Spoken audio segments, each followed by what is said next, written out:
Good afternoon, everyone. We are letting in attendees now, and we'll begin in just a second.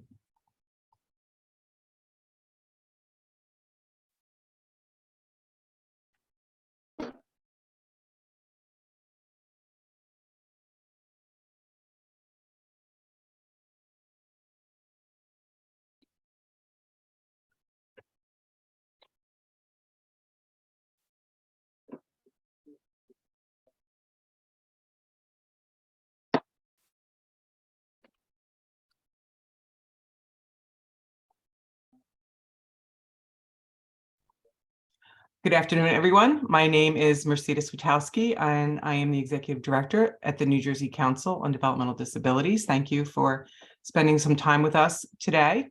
The New Jersey Legislative Disability Caucus is a bipartisan forum within the New Jersey Legislature for lawmakers and their staff to consider the impact of disability services in the disability community when shaping all public policies. And we know that this can be accomplished through increased awareness and greater understanding of the complexities of the service system and the issues affecting individuals with disabilities.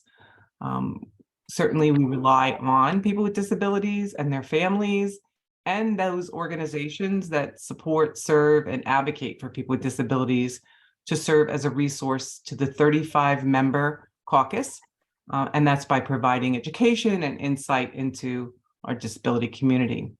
Closed captioning and sign language interpreters are available for these sessions. Attendees are in listen-only mode, but are encouraged to email comments about today's topic and other important topics by visiting the New Jersey Legislative Disability Caucus dedicated webpage that you will see a link to in the chat.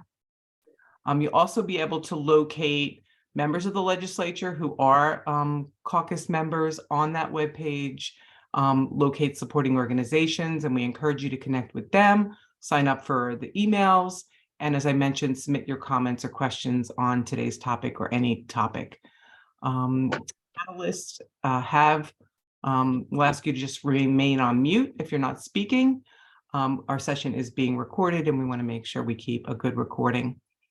This is the fourth event this year, and while we focused on employment services for people with disabilities in previous sessions, I just want to remind everyone that October is National Disability Employment Awareness Month, celebrating the contribution of America's workers with disabilities and highlighting the important role of people with disabilities in a diverse and an inclusive community, with this year's focus on recognizing that disability is part of the equity equation.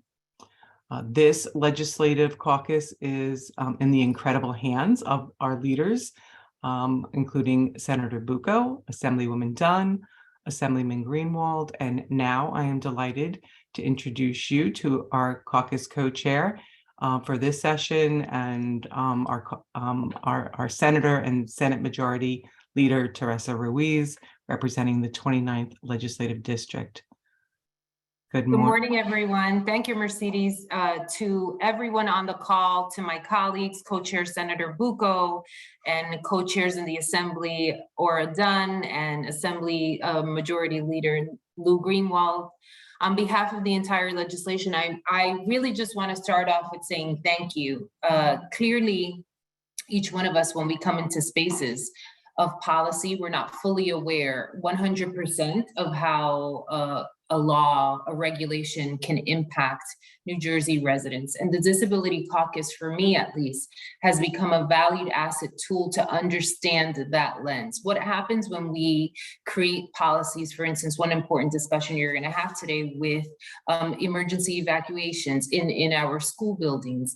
How does these policies and rule impact our students facing disabilities? And most importantly, I consider you all a powerful advocate in making sure that I'm always staying the course to be sure that we're representing all students, regardless as to what they look like inside of our classrooms.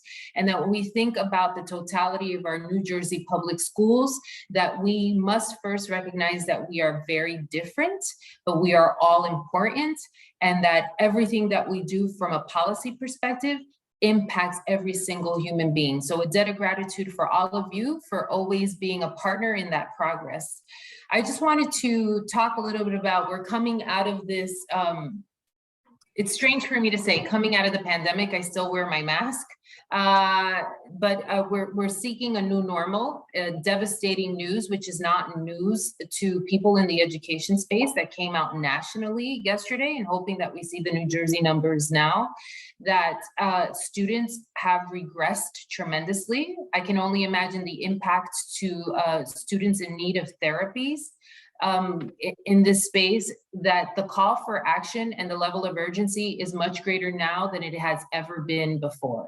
And so I'm hoping that at the end of this conversation, my colleagues have a call to action of things that we have to do, but we start thinking long-term of best practices. COVID-19 for many of us highlighted an agenda that we've been talking about for decades and gave power to it. People saw clearly where government's support bridges were failing, where the need for resources are intended to be put into in greater volume, and elevated systems that have been inherently broken since they were created. When we peel back the onion for the numbers in the country, and you look at Black and Latino students, you're gonna see those numbers even be more horrific. And for me, that is a tragic story to tell, but it is one of opportunity in this space with the funding that we've gotten from the federal government to be sure that we're really elevating the needs of our classrooms, and most importantly, the needs of those human beings occupying those student seats. I want to just highlight a couple of things that I've been very proud of.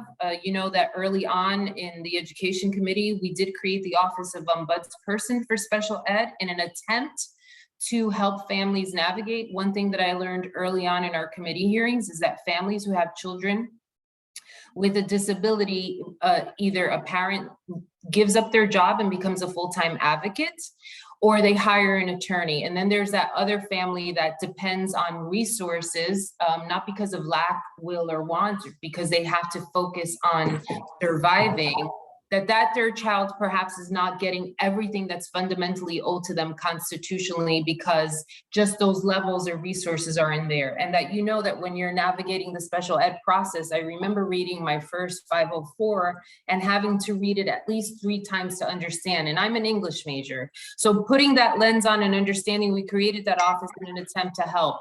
I would be curious to find out from all of you participating in this conversation, if you want to email the office later, if in fact it's functioning to the best of its ability, because it was intended to just be a level of a safety net for families that kept hitting a brick wall in this space. And during the pandemic, we also galvanized together, which was of critical need, and instituted the dispute bill that gave families more time to figure out what exactly they wanted to do with their children. And I'm very proud that we got that in a sufficient time and passed and signed to help. Another thing that we should look at, because we know that things that we thought we were going to be able to deal with in a 2-year time frame perhaps have to be revisited. And I'll wait for that to pass. Can you hear the ambulance? To hope that if we need to extend that time frame, that we do so in a responsible way. And of course, under the former Senate president, who you know was a true advocate and an ally and remains that with all of you, that we explored the concept of transitioning out. We know that still in the state of New Jersey, we do have robust programs from a pre-K, and I'm being generous, from a pre-K through 12 setting, but we know that when children start aging out, there is a huge vacuum and an extraordinary need in those spaces. And as a parent, I can only imagine our families when a child is at a time when you should be celebrating those marks of independence, the worry that those families must face when a child is turning 18 and in some circumstances 21, and there are no other programs for placement to continue the vibrancy of that human being. So with that, I will close because I think we have a robust program. Mercedes, I'm open to any questions. I am proud to be part of this Disability Caucus. I think I have been since its inception as a member. Again, it's a value asset tool for me to continue to learn in a space where sometimes I need to grow in. I look forward to the day where in New Jersey, perhaps we take up one of the bills that I introduced early on and have dual certification for teachers so that they have a certification in one section area, but also have a special ed designation. We all know that special ed, ESL, and in STEAM, and this is not unique to New Jersey, but the teacher shortage in those spaces were huge pre-pandemic, and post-pandemic, they've only been compounded. Then when we talk about the need for therapies and therapists and psychologists and psychiatrists and all these behavioral science professionals, that we've always had vacancies in those spaces as well. So really looking at a model of how we can create policy to generate the next generation of professionals in those spaces, bring them into the space, support them, give them access to free college so that they can commit themselves in needed spaces. The most interesting thing and sad thing that I heard during the pandemic, and you know that mental health really has impacted our youth in an extraordinary way. And it's grown, and I think that I don't think that we're going to see clear numbers until next year. This is the first time for many school districts that we're getting students physically back in. So this will be kind of the evaluation year. But just talking to families that were looking for help, right? And for my families, that's an extraordinary thing because we shy away from talking about mental health in general and even asking for help in specific spaces. To say that they could not get an appointment for months or didn't even have access to a professional. And that was because the number was so few. Even if you had private insurance, so many people switched to just cash because they knew that they were in high volume. And so it was only families who could, right? First, people who were willing to talk about it, people who were willing to ask help, and then someone who was resourced enough. So recognizing those areas, really undertaking a conversation about Medicaid reimbursement and how we should broaden that horizon to be sure that all families have equal access to therapies and mental health access. And then lastly, closing with, we know that the state of New Jersey has made this huge announcement about, quite frankly, what could be a great program, which is expanding youth health mental services to all children who need it in the state, which I think every single one of us on this call can say we would want to do and invest money and support those services. But it cannot be at the expense of the current programs that have been thriving in our school systems. The Latino Caucus and the African American Caucus has made itself very clear that we do not support the way the program is being rolled out. Consider us an ally and an advocate in this space, and we will fight tooth and nail the way we did the last time when the budget line item was zeroed out. We know that having someone like Peg in the school that I am so familiar with, that it makes it so much easier for me to connect with that individual and get those mental health resources, as opposed to getting a prescription or being told to go visit another community center. The more that we can make this flexible, make it community, make it equitable, make it accessible, make it look like who we are in those specific school spaces, the way that these programs currently do, the more it's our moral responsibility to protect them. So thank you very much, and I look forward to a robust conversation and a Q&A dialogue. Thank you, Senator. It's impressive, your track record, but also your recognition of these critical issues that impact regular education and special education.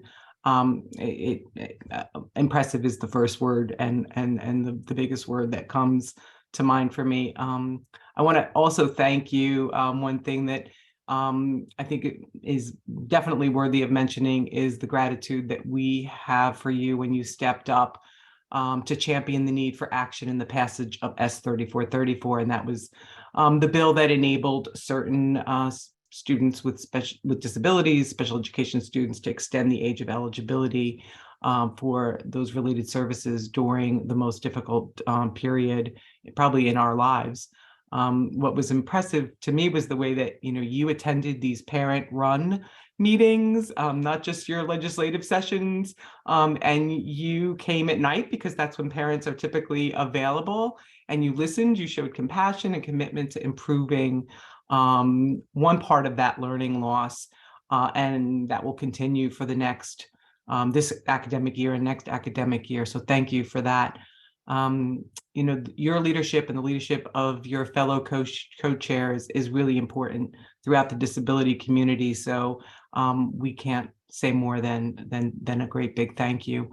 Our legislators on the call today, your staff, we hope that you are really looking at the role that families, individuals, and the supporting organizations of this caucus can play in recognizing those unique needs of people with disabilities. And also, please include any needed components that address disability-related matters right up front. Talk to the supporting organizations. There's a saying and a phrase in the disability community: nothing about us without us. And I would hope that you would write that down on a sticky note, add it to your checklist of considerations, because nothing about us without us can really go such a long way in bringing about meaningful systems change. And it doesn't cost, usually anything more than maybe that extra cup of coffee and a little extra time to consider everyone in the equation. So for this topic of special education, as with many topics that this caucus has taken on, there's far too many issues to cover in an hour. So we're going to raise some of the, and highlight some of the important issues, and then dig deeper into two areas with our invited speakers today. So let's talk about those. These things that families struggle with, students struggle with, and even the professionals, our professionals and our legislators struggle with. Early intervention and identification of special education needs at an early stage to get those services and get students engaged in early intervention services is critical. And has such long-lasting impact.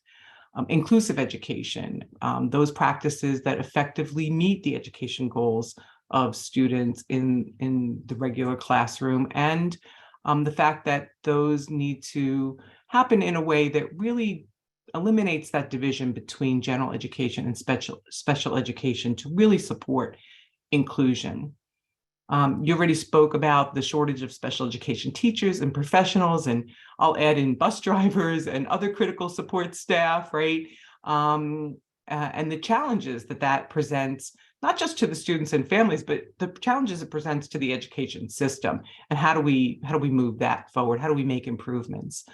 And then there's the inconsistencies or the lack of special education parent advisory groups throughout school districts, which is critical for the parent and school partnerships. And so much more can be accomplished when those special education parent advocacy groups are robust and welcomed and supported in the districts. And then there's the issue of dispute resolution in general. The time that it takes to resolve disputes must improve to prevent long delays, or and at the same time, that lack of educational learning. And we've heard, anecdotally, dispute cases taking 9 to 18 months. And that's simply just too long to be in a holding pattern while days and months pass. Senator, go ahead. Can I ask a question? What in that space, what is causing the delay? Well, I think that the fact that the individual, the family needs to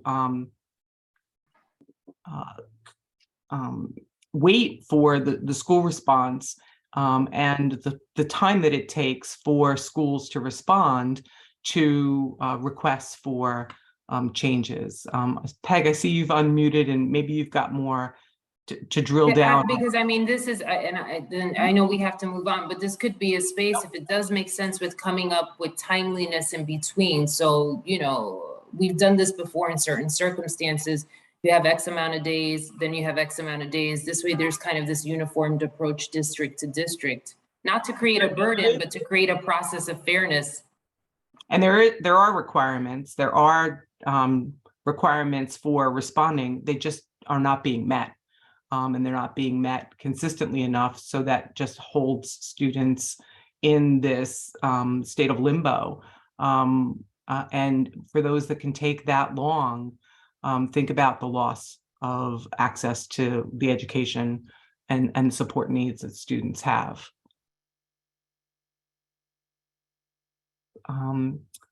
So let's and maybe we can dig a little bit deeper into that as well and get some other thoughts. Any members of the legislature, please, and your staff, please unmute to ask questions or to chime into this conversation, because this is a conversation that we hope you will participate in. I can just add quickly on the dispute resolution piece that there is a 45-day timeline, but even once families file for due process, they'll get a settlement conference date, which will be a couple weeks out.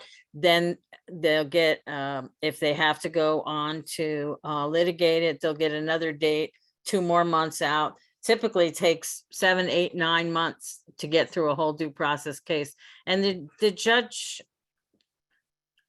Office of Administrative Law, typically will adjourn that and then hold the timeline for the next 3 weeks till whenever the single day of hearing is. But I could send you a lot of background on that, Senator Ruiz. And then Senator, you spoke about the need for duly certified teachers, which I think is a great point. And then along with that, there's a need for the general education teachers that are already in our schools to have greater support and training on including students with disabilities in their classrooms.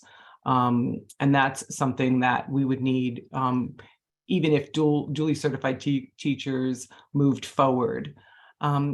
Several of the supporting organizations of the caucus are also beginning the dialogue to get a better understanding of the path to guardianship and how a more rights-based approach like supported decision-making has a place in New Jersey. We're learning a lot from other states, and we hope to share what we're learning with you next year in one of these sessions where we can maybe lay out a strategy to look at supported decision-making as an alternative to guardianship in New Jersey. Then there's a topic of disparity in discipline, restraint, seclusion, and informal removal of students. And I know Peg's gonna spend some time on that shortly. And the transition to adulthood, a huge topic. What's working, where are improvements needed? That's a huge step from school to adult life. And I think we've got the supporting organizations all agreeing that transition to adulthood is really a topic unto itself. So we suggest that we set aside that topic and dig deeper next year. So the 2 areas that we will address today, one is how we are addressing and what's the best approach for providing those behavioral, mental health supports for students with disabilities. And then the second, which we'll start with, is school safety. Because we really cannot stop on this issue until all students are considered and planned for in the event of school emergencies, which would include lockdowns and evacuations. So let me start by introducing one of our speakers. I'll introduce to you Brenda Considine. She is a consultant at the New Jersey Council on Developmental Disabilities in our work on children and youth and our Children and Youth Subcommittee. And she researches and writes Common Ground, which is a publication for special education parents and professionals. She's also a parent of a son who's benefited from special education services and president of Considine Communications. So Brenda, welcome, and talk to us about school safety. All right, well, thank you very much, everyone who's here, and to the council for giving me some airtime to talk about this. there's so much to talk about when it comes to special ed. And as the discussion began, I thought, wow, there's so much to unpack here, but the topic of school safety is literally a matter of life and death. Every time there's a school shooting, it reignites the debate over school safety, school preparedness, but the conversations rarely, if ever, come back to students with disabilities who really may not be able to participate in a lockdown or run, hide, fight response. So I just want to take you through a school drill. Imagine that it's 11:22 on a Tuesday and the alarm goes off. Kids know the drill. They line quietly out of the classroom, but for Carlos, the sound of the alarm and the disruption is a sensory nightmare. And for Joelle, who is in a power wheelchair, it's terrifying because she's on the second floor and in a drill, she can't use the elevator. Other kids with disabilities might make noise, they might move slowly, they might refuse to leave the classroom, they might bolt out of the building altogether to avoid the sound. These aren't hypotheticals. In 2017, a Somerset County district here in New Jersey had to settle a very expensive ADA lawsuit because they left a student with disabilities on the second floor of a building during an unplanned evacuation. Failure to include our kids and failure to accommodate them puts them and other kids in harm's way. So how can schools prepare to keep all kids safe when there's no national model? And there isn't. We've done the research. There is no national model for school preparedness when it comes to students with disabilities.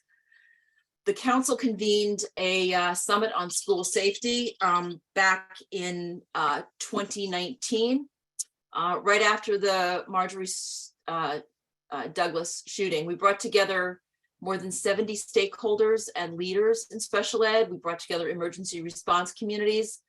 We talked for half a day. I'm sorry. We identified issues and challenges and decided on some swift action. The good news is that there is action ready to be taken right now. There is legislation pending in Trenton that could make emergency planning in New Jersey much more inclusive and individualized for students with disabilities. The bills would require schools to use the IEP process to discuss and plan individually for each student during a drill or an emergency. The bills are comprehensive in that they address planning, practice, preparedness, staff training, and they bring in the emergency response community. In the Assembly, the bill is 1171, championed by Mila Jacey and Dan Benson, and in the Senate, it's 2057, sponsored by Senators Turner and Greenstein.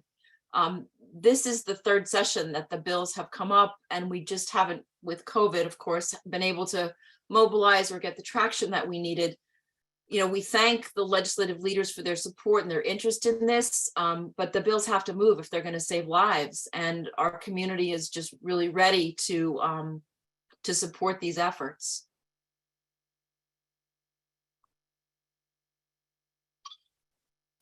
Senator Ruiz or any other members of the legislature, any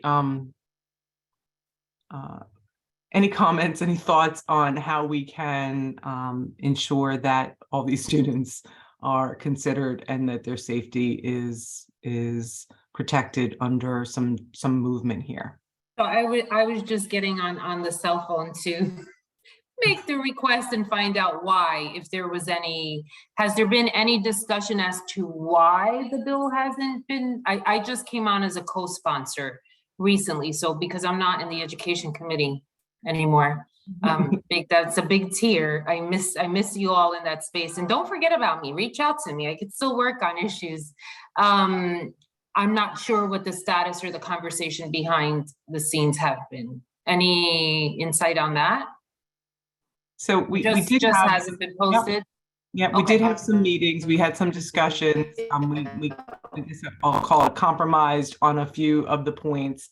But no, we don't see any reason that is sound enough that we wouldn't move this forward and protect our students through meetings with their IEP, so that there's a discussion about what that individual plan needs to look like, not putting someone in a bathroom stall. How do I safely evacuate? How do I keep students with disabilities safe throughout the day so that if there's an emergency, there's a, prompt action that can be taken. The elegance of the bill is that there's already the IEP process. We're just asking one more question about the school day. If the student doesn't need accommodations or modifications, just as, let's say, a student doesn't need any accommodations in physical education, you make a note of it. We've discussed it and there's no modifications needed.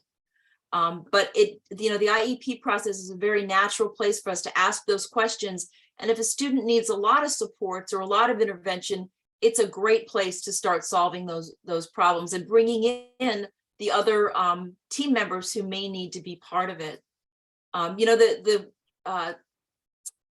The summit itself was an amazing gathering.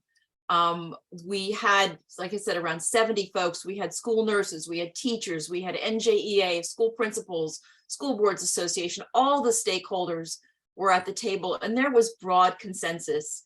And, those of you who've been doing this for a while will know that rarely does that happen. There was absolutely broad consensus for this being a step in the right direction and for immediate movement on this issue. So, I think it's just that we haven't really shined a light on it because we've been so busy with COVID. But, the event itself really drew a lot of people. There was a lot of consensus, and I think we'd love to see it move. Assemblywoman Dunn, you have your hand up, please. Yes, thank you. I know we are pressed for time, and I want to stay strictly into listening mode because there's so much here to digest. If you can post those bills in the chat, that would be very helpful. And also, if I'm curious if you're aware of any school districts that on their own have implemented this, and then maybe that's something we can look to as kind of pushing this initiative along. Great question. Thank you for that. Nationwide, there are 2 states in particular that stand out. The state of Maryland passed legislation in 2017 that uses the IEP process. And so we leaned into some of their work as we prepared for and researched information for our summit. In California, while it's not a statewide mandate, in Marin County, they are using a process like the one I'm describing to help plan for students with disabilities. I did recently read a news report about, I believe it was Hackettstown or Lake Hopatcong, and I apologize for confusing the two because I was originally from Sussex County and should know the difference. But there is a school district out there just on its own that is using a process like this, and I can certainly get that information for you. But the problem is that it's very individualized. It's up to each school, and if we had the legislation, it would elevate the discussion and it would make sure every kid was protected. Thank you. So I just want to add one other thing. Besides the IEP planning process, we wanted to be inclusive of 504 plans or IHPs, the individualized health plan, because those tend to be the populations that, it's really just makes common sense to make a plan for the event or for these, especially the shooter exercises, because that's where a lot of times our kids have definite problems. Just one more thought, and this sort of pivots on the discussion about nothing about us without us, and the early comments that Senator Ruiz made about this being a good place to ask questions. There's a bill up on Thursday that would create a task force on school safety and security. And I took a look at the bill and it looks like a good bill. I'm sure that they will generate some good recommendations. But once again, our kids are left out. There's an 11-member committee and there's not a single person with expertise in the area of disability. Of all the things the committee or the task force is to be charged with, there was no discussion of disability. And so, the DOE issued rules or guidance years ago in 2011, really nothing about kids with disabilities. The New Jersey School Security Task Force in 2015 had 42 recommendations, not a word about kids with disabilities. So, I look at this bill and it's leaving out 250,000 kids. There's, 200 and almost 250,000, 234,000 students with disabilities in New Jersey. Doesn't include our 504 kids or health impaired kids. If we passed legislation that left out Hunterdon and Cape May counties, which, the population of those two together is around 250,000 people, people would be up in arms. And yet we see this happening so often where there's good public policy, but the needs of our kids are just overlooked. So Brenda, can you, I'm sure you already have an amendment request, maybe language. If you can send that to me, I can make the request. I haven't seen but I can ask if it's on it's on the Senate side. I think so. Peg, check me. I think we have an ed committee on Thursday. Yeah. Yes, it's on the agenda for Thursday at Senate Ed. Yeah. And so my intent wasn't to say, let's modify the bill and let's slow down this other bill and let's wait for this task force. My intent was to kind of use that as an example of yet another opportunity to improve the system, but this group of students who have very unique needs and who are really at risk are just overlooked. Any other questions, comments? I'm happy to. This is Senator Conway. I do have a question on the bill to deal with or that addresses the issue of emergency preparedness and emergency operations. Will the emergency services personnel be involved in the beginning of this process? I'm thinking you mentioned someone on the second floor who has a mobility impairment, and one wonders, you sort of think about that. Well, is it if there's a safety concern of that sort where elevators can't be used, does that mean the emergency services can say to a school, well, you need to avoid that person with a mobility issue being in a classroom for an extended period of time on a second floor? I don't know if that happens today. I mean, there are some limitations, it would seem to me, that would really hamper any reasonable effort to provide safety in an emergency situation. So I'm just wondering whether or not in the planning stage that emergency service personnel can bring their expertise at the beginning and even inform the school on just their sort of regular operations with respect to the safety of all people in that building. So I so appreciate that question, because one of the beautiful things that came out of the summit, because we brought in, special forces, we had folks who had been, first responders and crisis planners. We talked about the importance of having the local first responder teams involved in problem solving around the supporting students who may have that issue. You may have a school that's all on one floor and then it's a moot point. You may have a student who's on a second floor, but there's another means of egress. But there are times when emergency responders may need to physically move a student, and involving those first responders in the early parts of the conversation and making sure they know where these kids are at what time of day. In a high school, a student may be on 3 different floors depending on the time of day. And so, yes, absolutely, the bill does bring in local emergency responders to help with problem solving when they need to be. Obviously, if a student doesn't need that, we don't bring first responders to every IEP meeting, but if the issue comes up, there is a mechanism that brings those folks in to help with planning. Well, it sounds like on the IEP meetings, if this bill passes, they're going to have to be involved in the discussions and all these IEPs that go forward. Am I wrong about that? So probably not. The vast majority of students with disabilities have learning, social, other kinds of behavioral disabilities that may only require extra training or extra awareness or extra practice or some strategies to help the student self-regulate during a drill. They may not need physical assistance with evacuation.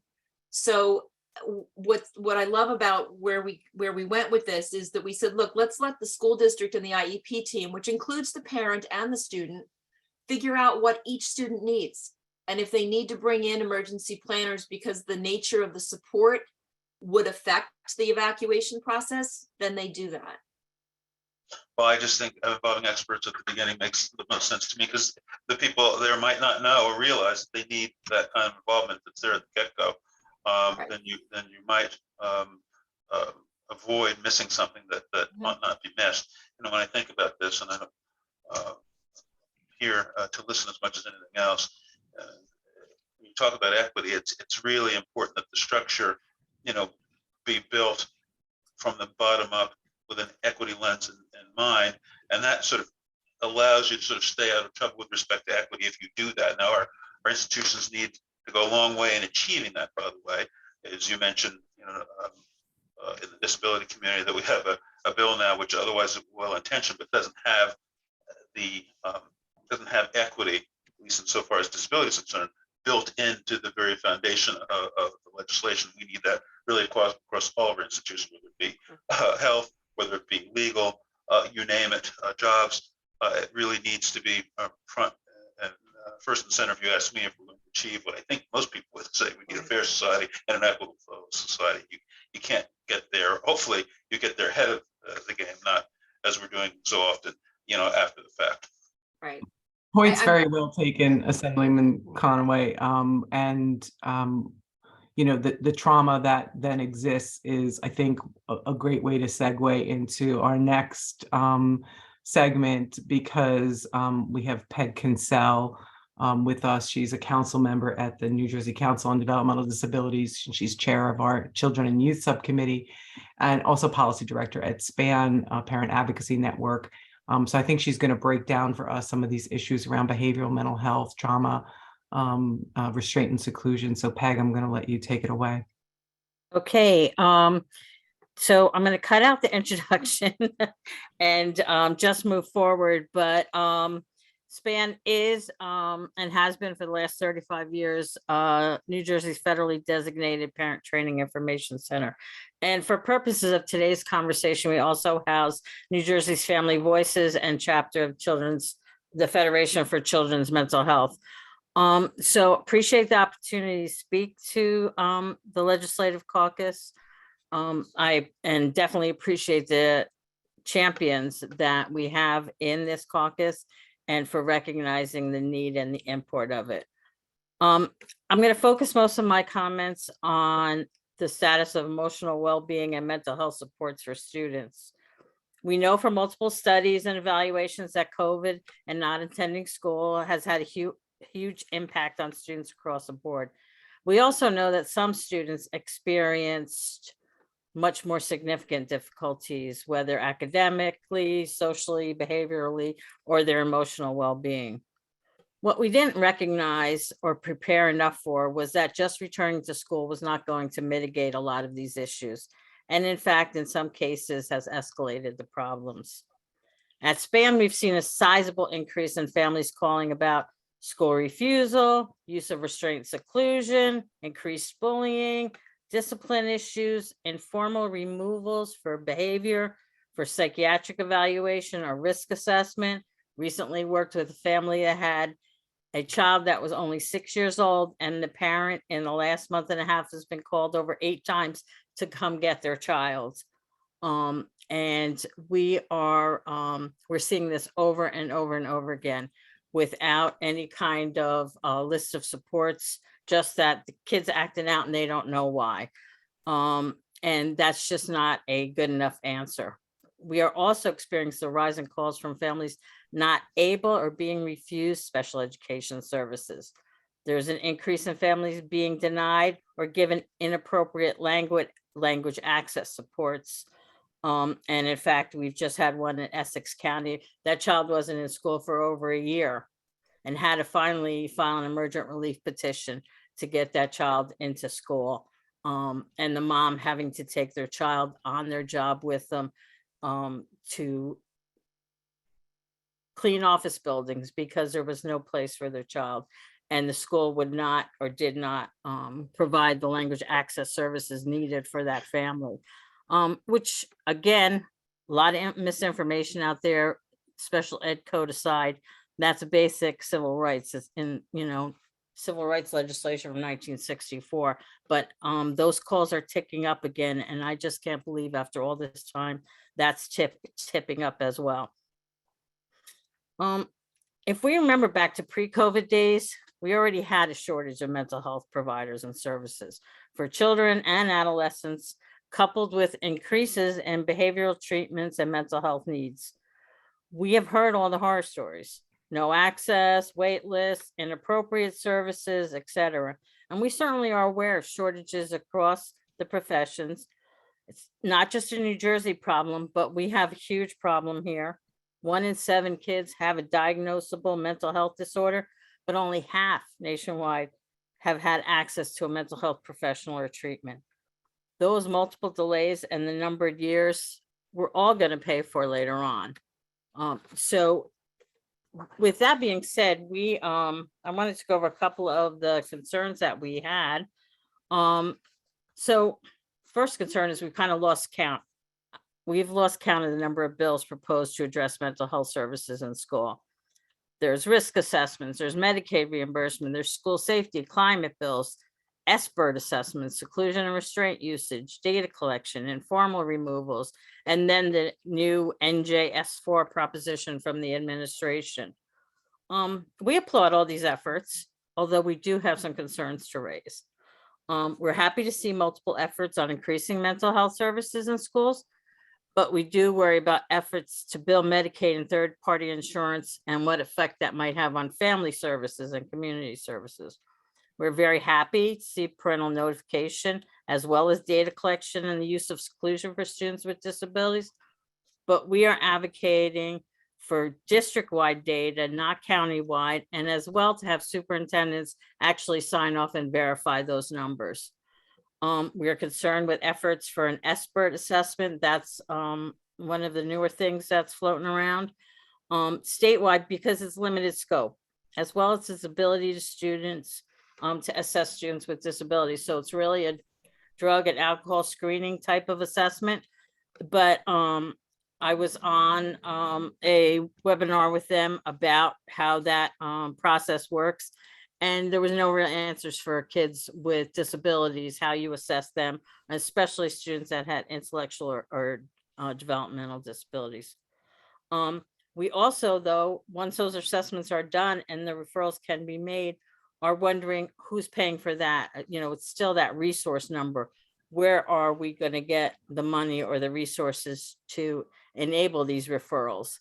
We think every effort should be made to increase the number of mental health providers that are equipped to work with children and youth, and especially a focus on children and youth that are English language learners, as well as children and youth with intellectual and developmental disabilities. It's hard enough to get a mental health provider for a child or adolescent on a good day, complicated with language access or a secondary comorbidity with intellectual and developmental disabilities, and it can be impossible. We're very concerned with the announced plan to change the school-based youth services program. We do agree that community hubs are a great idea. They need to be established, they need to be resourced, and we are full on board with helping that happen, but not at the cost of the programs that are already existing and embedded in school districts. The building of relationships, the access to the services, and transportation, which we've all been talking about in 1,000 different ways, if the only hubs available are these community hubs and 15, when we know there's way more than 15 counties, certainly aren't adequate. We also think the timeline is unrealistic, quite frankly. And to do this, we should do it with efficacy, we should do it with community planning, and we should do it with input. So that's where we are in that. We also believe that these efforts need to be streamlined and not so disjointed. So every idea needs to be shared with a wider audience to help us understand both the predicted impact as well as the unforeseen complications. We recognize this is an emergency and it deserves that attention. Unfortunately, by trying to address these issues in a less holistic manner with multiple stakeholders, we are getting these singular efforts that, although well-intentioned, could be much more expansive and robust. We also must recognize that we are trying to vie for all the same finite resources, whether dollars, services, or manpower. So joint planning efforts and implementation is critical to success and longevity. Our suggestion is that we hold a convening similar to what Ms. Considine talked about with the summit around student safety. Experts across the field in children's and adolescent mental and behavioral health, educational professionals, advocates, legislative members, staff, administration, and students and family members. Even if we can just spend a day together trying to tackle this jointly, we can at least identify barriers or possible conflicts and what that collateral damage might look like. We can at least attempt buy-in across the board. And while that may be difficult, it is much easier if stakeholders have some skin in the game. And I think you recognize that already. That was one of the principles of putting this legislative caucus together as well. And having a conversation about important policy initiatives is again what we're doing and what we appreciate so much from this caucus. We do know that reading a report or being told what is going to happen with no authentic voices as part of the process leads to disconnect and less investment. And we need some long-term planning because this problem is not going away anytime soon. I am going to take this moment now. It's my pleasure to introduce Kim Rivers. Kim is a family resource specialist at SPAN and a colleague, but most importantly, she's a mom to 3 and also has lived and worked the system. So Kim. Thank you so much. It's a privilege to be here. What I do, mostly is I talk with families. I talk with families every day. I hear their voices, and it's kind of a unique position to be in as someone who works the warm line at SPAN. We can kind of call it the front line because we will always get calls and people will tell you in confidence so much about their situation and share their emotional journeys and their fears.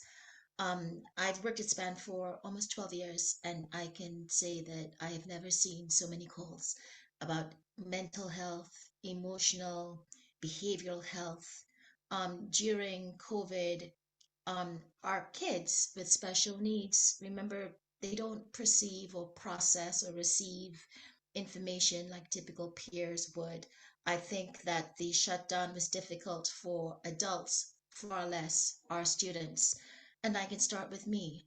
My son, I had never experienced as much aggression. I've never experienced aggression from him in his life until the shutdown. So behavioral health became a big issue in our household. We had around the clock therapies, but we did end up doing emergency room and hospitalizations, 2 of them. And of course, came to realize that the typical hospitalizations in the state of New Jersey are there to mainly stabilize your child. And once they are stable or they've done some medication management, they're then discharged. And then now it's up to families to utilize whatever insurance resources that they do have available, try to identify therapies, outpatient services that would accept their child. And some would not accept a child with autism, many won't, and are able to work with them. And then, of course, utilizing perform care services. This then of course, leads into school district staff and personnel and whether they are trained and able to evaluate and create a behavior plan with supports in place so that that student's behaviors could have interventions, have them redirected, help them to focus.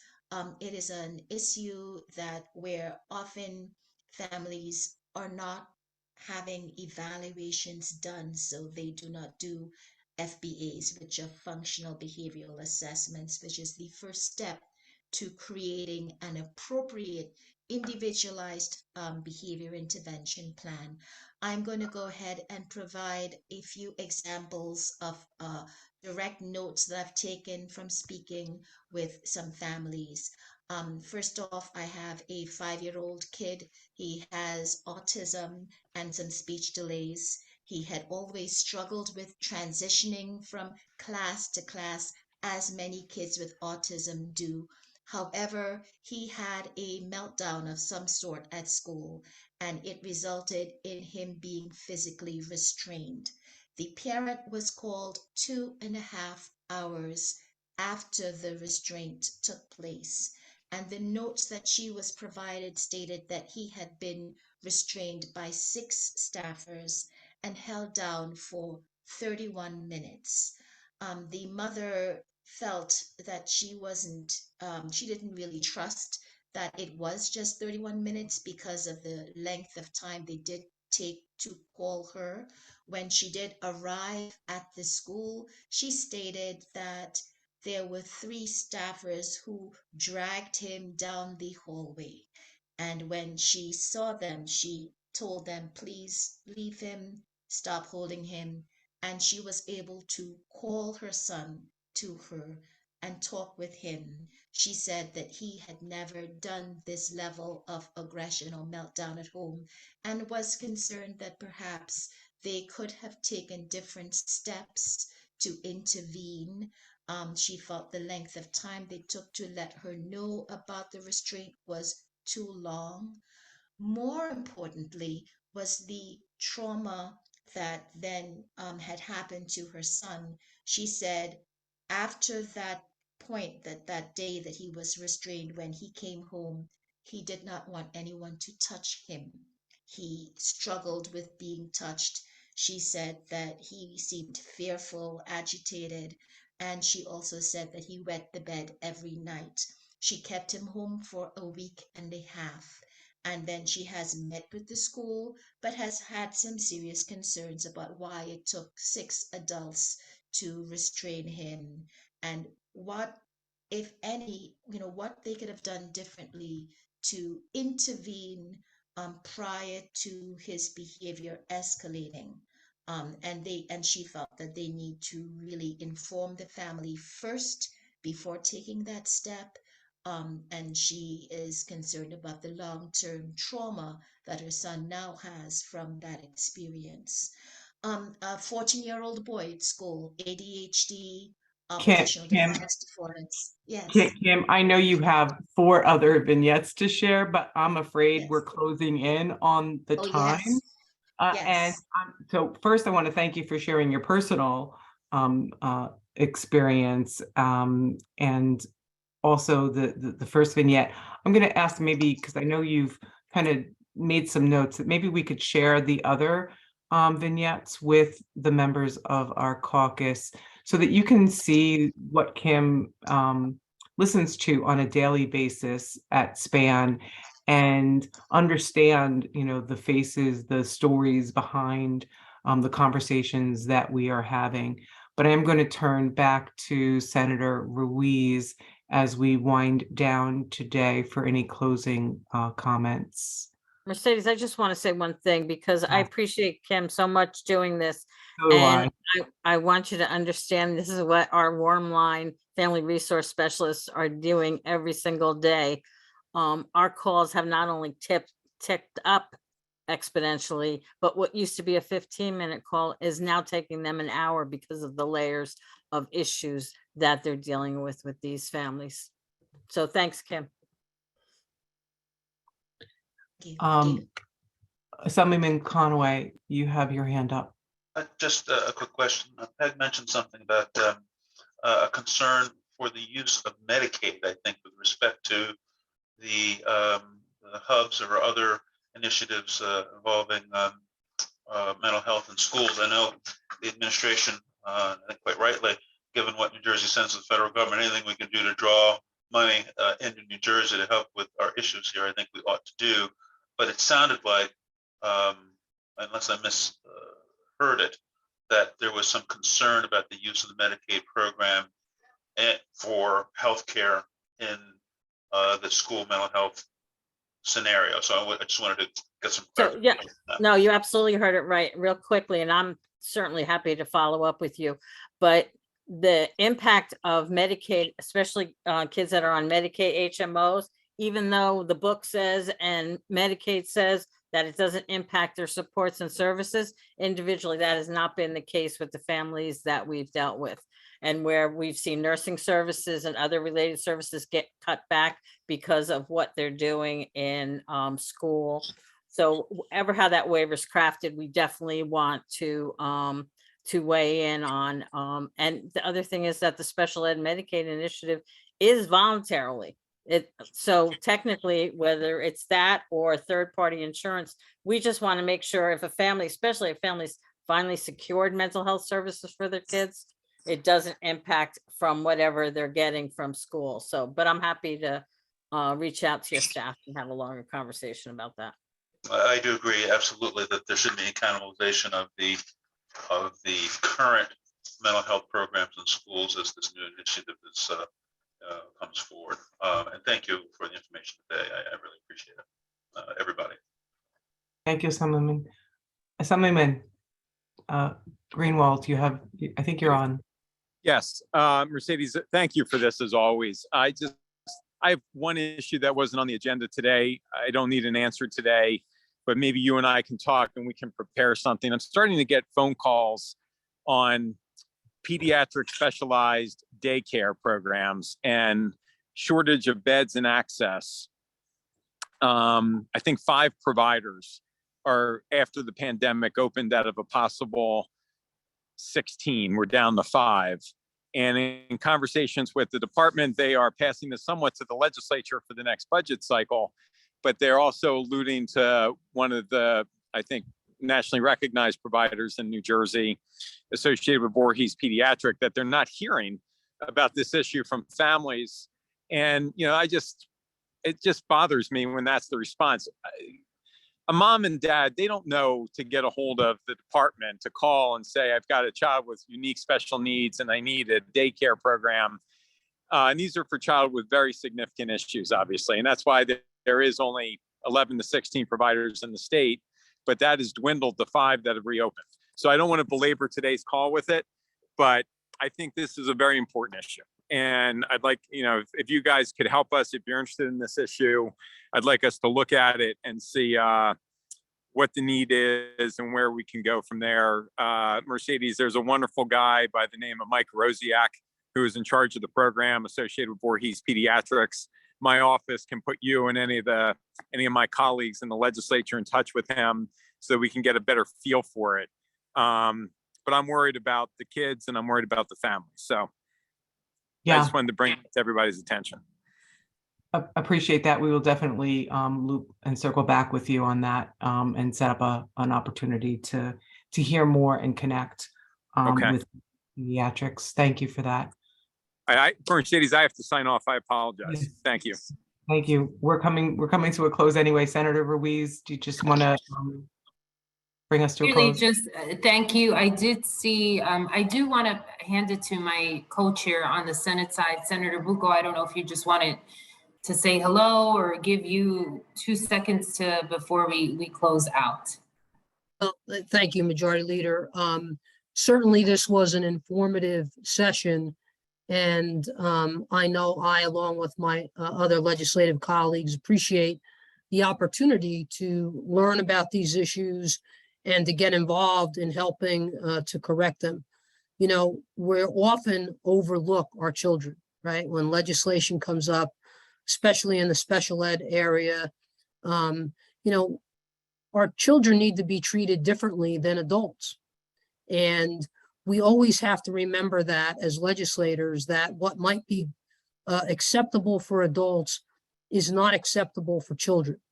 And these issues today, the special education issues, are frustrating to begin with.